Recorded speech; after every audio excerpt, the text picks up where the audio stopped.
Detectan influenza aviar en una planta de pavos de AgroSuper en Quilpué. Sacrificarán ejemplares para evitar diseminación de la enfermedad. Solo 3 metros de error tuvieron delincuentes que cavaron túnel bajo sucursal bancaria en Viña del Mar. Salieron a la cocina y no a la bóveda. Jueza Dobra Lucic procesará como autores de cuasi delito de homicidio a 4 exoficiales de la FACH por la tragedia de Juan Fernández. Tal como en las películas, desconocidos quisieron robar un banco en Viña del Mar cavando un túnel.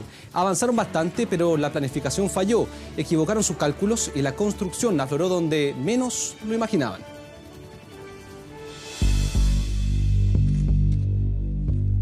Eran delincuentes avesados en tareas de construcción. Afirmaron el terreno arenoso como si fuera una mina para que el túnel que construían no se viniera abajo. 25 metros bajo tierra entre el baño de un inmueble abandonado hasta la cocina del banco BBVA, ubicado en la transitada Avenida Libertad en Viña del Mar. Construcción subterránea que dejó a los desconocidos a solo 3 metros de la bóveda. En el interior de uno de sus baños hay un forado, una gran cantidad de arena, y este forado comunica directamente con la sucursal y con la dependencia interior del banco. Es importante señalar que no hay ingreso a la bóveda del banco, hay una distancia aproximadamente de unos 2 metros, 3 metros.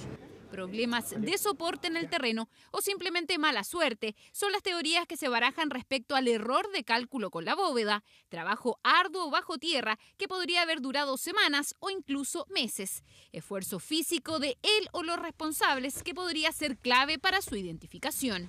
Se levantó una buena cantidad de evidencias biológicas, las cuales nos permitirían en un futuro no muy lejano la detención de estas personas previo a la identificación de las mismas. Se levantaron posibles muestras de sudor o de células epiteliales que posteriormente con un análisis de ADN podríamos tratar de identificar a las personas. Túnel que quedó al descubierto durante una ronda del guardia del banco. Hace al menos 6 meses que el inmueble aledaño a la sucursal estaba abandonado. Según vecinos, era utilizado como casa ocupa, pero nunca imaginaron que dentro se ejecutaba clandestinamente esta compleja obra. Esta parte aquí atrás, ahí se quedan 3, 4 compadres. Los abrieron allá y también se metieron para adentro. Obviamente no estamos preocupados si hay otro ruido alrededor ni nada, o sea, no sentimos nada, no nos dimos cuenta. Fue una sorpresa. Carabineros del OS9 y la BOCAR realizaron los peritajes, pero aún faltan pruebas claves para llegar a la identidad de los responsables. Lo que nos resta es, para continuar con la investigación, buscar las cámaras de seguridad de todos los inmuebles aledaños, que por suerte aquí hay bastante, las cámaras de seguridad de Senco, y también relacionarlos con procedimientos y las rondas de carabineros, noticias que pudiesen haber habido durante el fin de semana. Obras que podrían haber sido realizadas en medio de las celebraciones de Año Nuevo, dato que será corroborado por el Ministerio Público una vez que avance la investigación, la que busca dar con el paradero de quienes hicieron este túnel por el que esperaban cometer el robo del año. La empresa AgroSuper detectó la presencia de influenza aviar en su planta de pavos ubicada en Las Palmas, sector rural de la comuna de Quilpué. La filial Sopraval anunció este miércoles la presencia de influenza aviar, lo que fue confirmado por el Servicio Agrícola y Ganadero a través de un comunicado.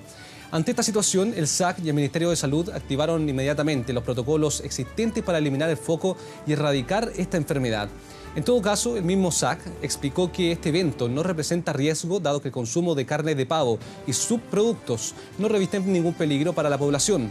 De todos modos, y en una medida preventiva, se determinó el sacrificio y destrucción de unos 350.000 pavos infectados y aislar la zona para evitar la diseminación de la enfermedad en los planteles avícolas. También se va a realizar un seguimiento a los trabajadores de la unidad en que se detectó este brote. La carne de pavo en este caso es totalmente segura para el consumo humano. Eso nos podemos dar plena seguridad a los consumidores chilenos que la carne que hoy día compran en sus supermercados, sus negocios, en sus tiendas, ¿verdad?, es segura. Sí hay algún riesgo cuando es un trabajador que está expuesto a un ave en forma permanente, en este caso a un pavo, y que yo esté expuesto a un pavo enfermo durante mucho tiempo. Por eso a los trabajadores de esta planta, como de todas las plantas del país, se les enseña medidas de protección. En un terreno perteneciente al Consejo de Rectores se originó el incendio de Valparaíso. Detectives buscan establecer quiénes pudieron ingresar el lunes cuando se desataron las llamas. Bastaron horas y un vuelo de 40 minutos en un helicóptero de la FACH para que el fiscal a cargo y peritos de la PDI determinaran el origen del siniestro. Incendio que, según la investigación, se habría iniciado en este terreno incomodato del Consejo de Rectores de Valparaíso. Terreno que tiene el Consejo de Rectores. Ese básicamente sería el punto de inicio del fuego, básicamente ese es el lugar. Incendio forestal que, producto de la intensidad del viento y las altas temperaturas, avanzó sin control hasta zonas pobladas de Playa Ancha, arrasando con más de 222 viviendas. La brigada especializada de la PDI investiga la acción de terceras personas en el inicio del fuego, tomando declaraciones a un cuidador del lugar. Ya está establecida esta zona, estaría de inicio, de acuerdo a lo que las pericias que hemos realizado. No, él no señala que teníamos personas en ese sector, él no vio otra persona, pero sí en el empadronamiento y declaración de testigos señalan que es un lugar que transitan personas generalmente ingresan a pasear o muchas veces a cazar en este sector. Terreno en Quebrada Verde que cuenta con más de 190 hectáreas de vegetación, recinto privado con restricción de acceso pero altamente vulnerable. Por parte del CRUCH de Valparaíso, aseguran entregarán todos los antecedentes para colaborar con la investigación. Esto tiene un cierre, que es un cierre en alambres de púa.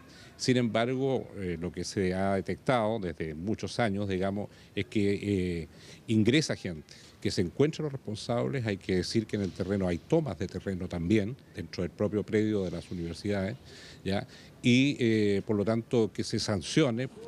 Emergencia en Valparaíso que mantiene decretada la alerta roja, iniciada una investigación, paralelamente el trabajo de limpieza y remoción de escombros en los cerros, de los más de 2.000 damnificados que también buscan explicación.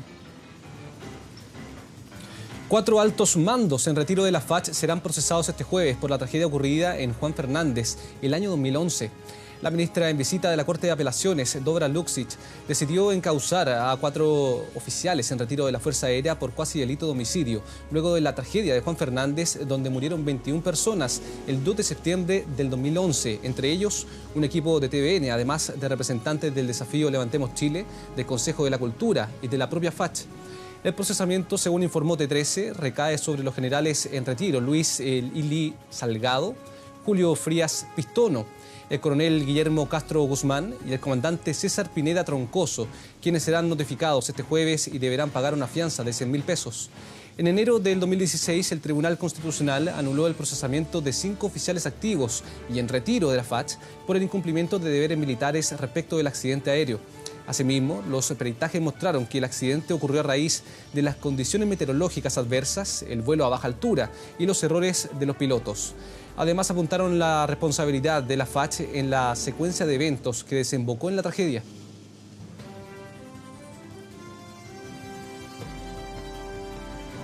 El gobierno descartó estar interfiriendo en la situación legal de la machi Francisca Linconao. La mujer se mantiene en huelga de hambre exigiendo que se revoque su prisión preventiva tras ser implicada en el crimen del matrimonio Luxinger-Macay hace ya 4 años. Son 4 años desde que el matrimonio Luxinger-Macay perdió la vida en medio de un incendio provocado intencionalmente en medio de la noche. La investigación sigue abierta. Recién en marzo la policía detuvo a 10 presuntos implicados, entre ellos la machi Francisca Linconao, cuyo caso ha acaparado la atención en la última semana. La mujer lleva 13 días en huelga de hambre exigiendo la revocación de su prisión preventiva. Lamentablemente ha habido presiones de parlamentarios u otros organismos del gobierno del Estado que están presionando al gobierno para que tome ciertas acciones. No creemos que sea el camino para que se haga un juicio justo. La machi fue detenida luego de que un testigo declarara que ella facilitó su casa para reunirse y luego participar del ataque. Sin embargo, la persona se retractó más tarde de su declaración. Linconao escribió una carta a Michelle Bachelet solicitando la acción del gobierno para revocar la prisión preventiva. El Instituto Nacional de Derechos Humanos y parlamentarios oficialistas e independientes han apoyado la idea. Un grupo de diputadas visitó a la machi este miércoles en el hospital de Nueva Imperial. Nosotras no queremos que la machi salga muerta de este hospital. Y la verdad de las cosas es que queremos hacer una intervención interpelación al Estado de Chile, al gobierno, a nuestro gobierno precisamente, a que el gobierno tome medidas. Es enviar una señal de impunidad. Los violentistas de la Araucanía saben que incluso si son acusados de quemar vivos a una pareja de adultos mayores, van a tener apoyo político de la izquierda. El gobierno monitorea el estado de salud del Linconado, pero mantiene distancia frente a las solicitudes de modificar las medidas cautelares. Algunas opiniones que se han dado por ahí de que el gobierno se está inmiscuyendo en algo que no le corresponde, no es efectiva, porque el gobierno es parte de esto desde que se inició el caso. Tanto las situaciones que se encuentra una persona que está en huelga de hambre, es asunto siempre de cualquier gobierno, de cualquier tipo, en cualquier situación. Mientras que la defensa del Linconado está a la espera de la revisión de un recurso de amparo que pide cambiar la prisión preventiva por arresto domiciliario. 5 trabajadores forestales heridos, uno de ellos grave, dejó un ataque en Tirúa.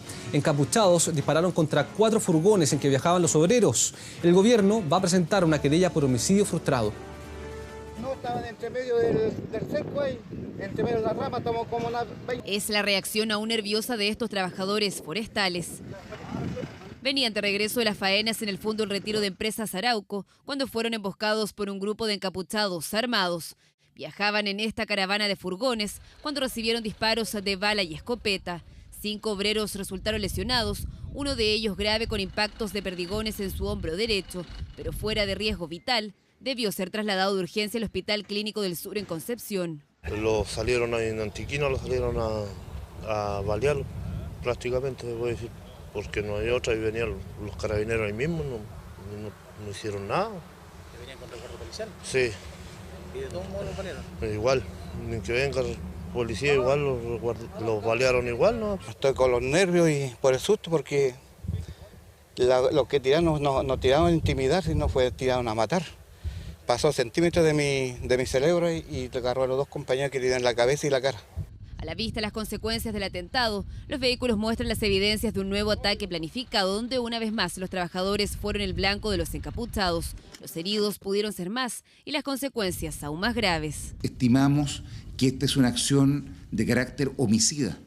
Por esa razón, en el día de mañana vamos a interponer una querella por homicidio frustrado y por porte ilegal de armas. Una nueva jornada de violencia al sur de la provincia de Arauco. Horas antes, en el mismo sector de Curaquidico, Fuerzas Especiales de Carabineros se enfrentó a tiros con encapuchados. ¿Le han robado alguna vez en una micro o un bus interurbano? Bueno, aunque este tipo de delitos ha disminuido considerablemente, siempre es importante estar preparado para no ser víctima de un lanzazo, sobre todo en época de vacaciones. Fíjese bien en este nuevo tipo de delito. 2 hábiles delincuentes robando en una micro pero sin estar dentro de ella. El primero se agacha y como un caballito sube al compañero que estira el brazo por la ventana. Solo 3 segundos y salen corriendo. Me sacaron la billetera de la cartera. Y el chofer, eso sí, de la 516, me tenía los documentos ya en el paradero de ellos. Le dije, oye, devuélveme mi celular, sé que lo tienes tú. Las historias nos faltan, especialmente entre las mujeres. Cuando se trata de robos en buses y también micros, ejemplos hay de sobra, tantos que los mismos usuarios buscan sus propias maneras de prevenirlos. Lo que ando trayendo de valor con las manos o la cartera, por ejemplo, bien agarrada nomás. Siempre con la billetera atento. Y ya una vez ya cacha a veces las personas que están como sospechosas. Consejos que los mismos pasajeros siguen, pero ¿qué dice la autoridad?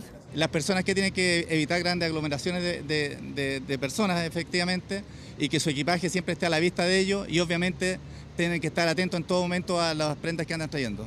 Estamos dispuestos para ubicar, detener, no solamente tener flagrancia a los delincuentes que están operando, sino también tenemos una fuente de datos como Policía de Investigaciones de Chile de aquellas personas que mantienen órdenes vigentes de aprehensión por diferentes delitos. Los delitos en buses bajaron un 17,6% a nivel nacional. Esto quiere decir que han habido 466 casos menos de hurto, robo de especies y robo con intimidación durante el último año. Pero ¿cómo evitar ser víctima de un robo adentro de un bus o una micro? Aquí tiene algunos consejos que puede seguir. Nunca suelte su mochila o cartera, mantenga siempre el contacto visual con sus bolsos, evite usar su teléfono celular, especialmente si el bus o la micro van llenos. Luego de terminar la etapa de estudios, nuestro país estableció que el río Silala tiene una pendiente natural desde que nace en Bolivia hasta que llega a Chile. Ese será justamente uno de los principales argumentos para enfrentar la demanda ante la Corte de La Haya. Chile demandó a Bolivia en junio del 2016 y tiene hasta el 3 de julio de este año para presentar la memoria. Un escrito donde se expondrá el por qué el Silala es un río de carácter internacional que puede ser utilizado equitativamente por ambos países. La inclinación del terreno en el Silala es de 4,6 grados. Por lo tanto, creemos que la ciencia y la geografía están de nuestro lado. Y hay una sola ley que el gobierno boliviano no puede cambiar. Es la ley de la gravedad. El trabajo con hidrógrafos, geólogos y expertos internacionales, además de un estudio acabado de la morfología del terreno, determinaron que el pequeño río tiene una inclinación considerable antes de cruzar a nuestro territorio, validando así la principal tesis sostenida por Chile.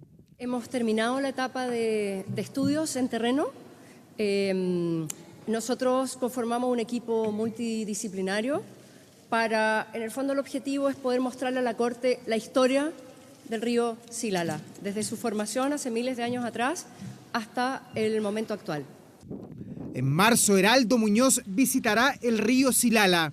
Por ahora, todos los esfuerzos de Chile están concentrados en Londres, donde este jueves y viernes el canciller y los agentes se reunirán con los abogados internacionales.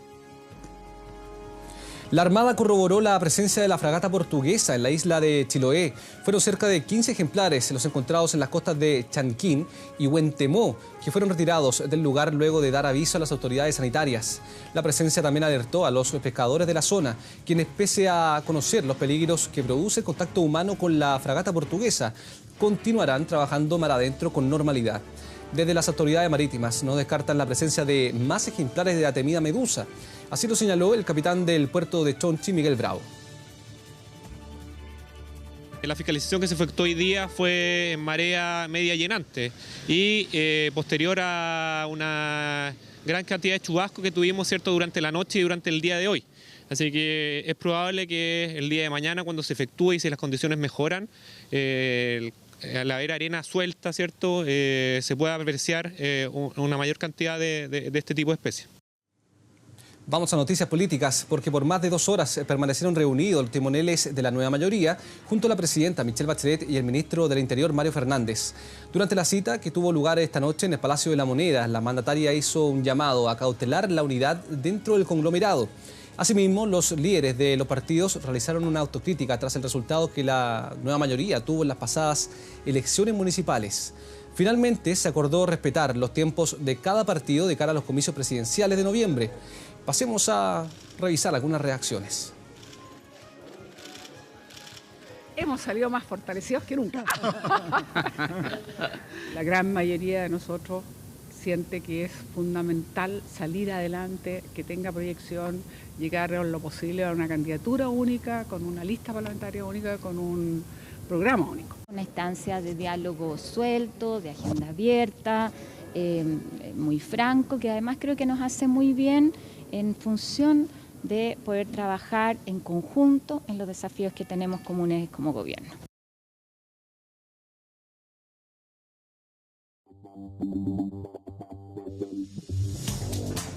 Al menos 102 personas resultaron heridas al descarrilar un tren con 600 pasajeros en Nueva York. El accidente ocurrió en Brooklyn en plena hora punta. La máquina no frenó a tiempo y chocó a baja velocidad, lo que causó el accidente. 3 personas sufrieron lesiones graves y el accidente dejó severos daños en los 2 primeros vagones y es el segundo de gravedad del sistema de trenes de Estados Unidos en 3 meses. El 29 de septiembre hubo un choque en una estación de Nueva Jersey cuando un tren suburbano entró muy rápido y descarriló, lo que provocó un muerto y 114 heridos.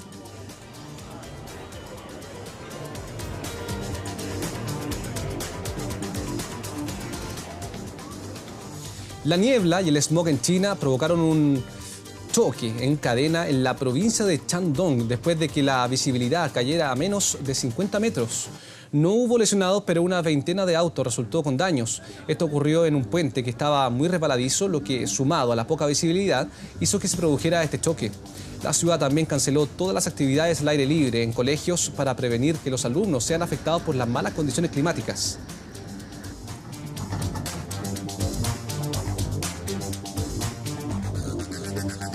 Diversas protestas, varias de ellas violentas, se generaron en México tras concretarse el aumento de los precios de los combustibles en un promedio de 20,1% a las gasolinas y 16,5% al diésel. El enojo es generalizado en todo el país, donde la medida ya se conoce como el gasolinazo. Esta noche el mandatario Enrique Peña Nieto aseguró comprender la molestia y enojo por el aumento del precio de los combustibles, pero dijo que de no aplicarse el costo para la economía sería mucho más grave y delicado.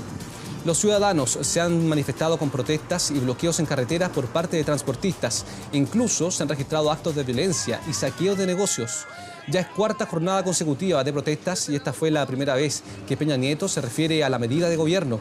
De todas formas, el mandatario señaló que no se dejarán amedrentar y que frente al aumento de los precios internacionales es una medida responsable. Turquía acusó al gobierno sirio de violar el alto al fuego que se acordó la semana pasada y dijo que la nueva ronda de negociaciones que se va a realizar en Kazajistán está en peligro. El cese al fuego entre las fuerzas gubernamentales y los rebeldes sirios ha traído calma en grandes partes del país, pero según el gobierno turco, partidario del presidente Bashar al-Assad, están realizando combates en la región de Wadi Barada, cerca de la capital, Damasco.